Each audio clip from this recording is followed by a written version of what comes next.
যে জান্নাতের নিচে বহে নদী, কোরআন বলে সেই ঘর শান্তির ঠিকানা। সেখানে নেই দুঃখ ব্যথা, আল্লাহর রহমতই হবে চিরস্থায়ী খুশির খেয়ানা। হাদিস বলে, জান্নাতে যা আছে চোখ তা দেখেনি, কানে শোনা যায়নি কখনো, মনের কোনো কল্পনাও পৌঁছায় না সেখানে। এ সুখ আল্লাহর পক্ষ থেকেই শুধু। জান্নাতের দরজা খুলবে তাদের জন্য যারা তাকওয়াকে করে জীবনসাথী। দুনিয়ার সামান্য ধৈর্যেই মিলবে সেখানে অনন্ত শান্তি, অশেষ বরকত আর নূরের বাতি।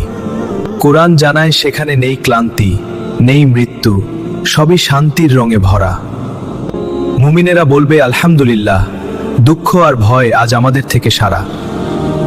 হাদিস বলে, জান্নাতের একটি মাত্র জায়গা দুনিয়ার সব কিছুর চেয়েও উত্তম। যে সেখানে পৌঁছবে সে বলবে, আমি পেয়েছি সব, এ অনুগ্রহ সত্যিই পরম। জান্নাতের ফল হবে নরম, নদীগুলো হবে দুধ মধুর মতো স্রোত বহা।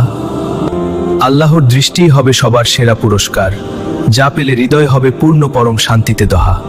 যে পবিত্র হৃদয়ে চলে, নামাজ তাওবা ধরে রাখে, তার জন্য রয়েছে রাইয়ানের দরজা।